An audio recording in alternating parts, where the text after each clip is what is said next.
আমাদের ভাইয়ের কথা আপনি শুনলেন যে তিনি বললেন যে ইল্লাল্লাহ, শুধুমাত্র ইল্লাল্লাহ এই জিকিরটা করা যাবে কিনা, আর মাযহাব সংক্রান্ত আরো একটি প্রশ্ন তিনি করেছেন। জি ভাই, আসলে তো আমরা অনেক কিছুই করি, আমাদের প্রবলেম হলো যে আমরা একটা অস্বচ্ছতায় ভুগি ইবাদতের ক্ষেত্রে। আমাদের ঈমান হলো লা ইলাহা ইল্লাল্লাহু মুহাম্মাদুর রাসূলুল্লাহ, আমাদের একমাত্র মাবুদ আল্লাহ।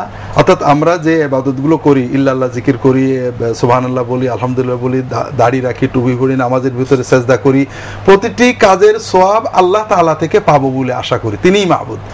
মুহাম্মদ রাসূলুল্লাহ এই বিশ্বাসের অর্থ হলো যে কোন ইবাদতটা কিভাবে করলে আল্লাহ তাআলা আমাদের উপর খুশি হবেন, ইবাদতটা কবুল করবেন, এই তরিকা পদ্ধতিটা একমাত্র মুহাম্মদ সাল্লাল্লাহু আলাইহি ওয়াসাল্লাম থেকে শিখব।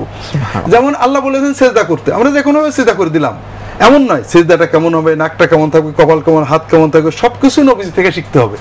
সিজদা হলেই হলো না, তো এই জন্য জিকিরটাও নবীজির থেকে শেখা উচিত। আর রাসূলুল্লাহ সাল্লাল্লাহু আলাইহি ওয়াসাল্লাম, সাহাবীগণ, তাবেঈনগণ, তাবেঈনগণ 1000 বছর পর্যন্ত কোনো মুসলমান ইল্লাল্লাহ জিকির করেননি। তারা লা ইলাহা ইল্লাল্লাহু জিকির করেছেন এবং আল্লাহ রাসূল সাল্লাল্লাহু আলাইহি ওয়াসাল্লাম এটাকে সর্বোত্তম জিকির বলেছেন। লা ইলাহা ইল্লাল্লাহু একবার উচ্চারণ করলে আল্লাহ তাআলা অগণিত সওয়াব দান করেন, জান্নাতে বাগান বানিয়ে রাখেন, বাড়ি বানিয়ে রাখেন, এ সকল সহিহ হাদিসে আসছে। আমরা কেন সেই সুন্দর কালেমাটা, আর সবচেয়ে মজার হলো আরবি ভাষার অনেক কঠিন উচ্চারণ আছে, লা ইলাহা ইল্লাল্লাহর ভিতরে কোনো হারফে হালকি নেই, উচ্চারণ কঠিন, জিম বলে ফা নেই, রাল নেই। এত সহজ একটা বাক্য আল্লাহ তাআলা দিয়েছেন যেটা সব দেশের সব ভাষার মানুষ সহজে উচ্চারণ করতে পারে এবং এতে অনেক বেশি সওয়াব পাওয়া যায়। এটাকে অর্ধেক ভেঙে আমরা কেন করব?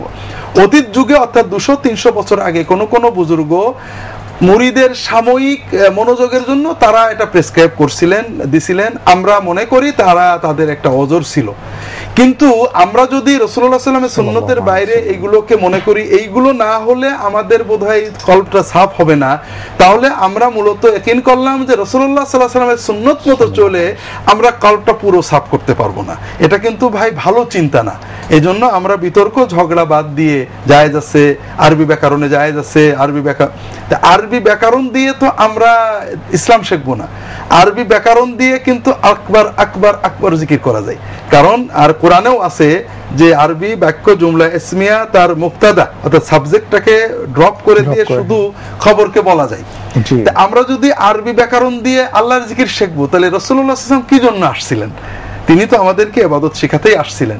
এই জন্য যে ভাইরা ইল্লাল্লাহ জিকির করেন তাদের অনুরোধ করব যে হ্যাঁ, অনেক পীর বুজুর্গ করেছেন, তাদের আমরা শ্রদ্ধা করি, তবে আমরা পীর বুজুর্গদের শ্রদ্ধা করব, রাসূলুল্লাহ সাল্লাল্লাহু আলাইহি ওয়াসাল্লাম অনুসরণ করব। এটা ভালো না রাসূলুল্লাহ সাল্লাল্লাহু আলাইহি ওয়াসাল্লামকে শ্রদ্ধা করব, পীর বুজুর্গদের অনুসরণ করব? কোনটা ভালো মনে করেন আপনারা?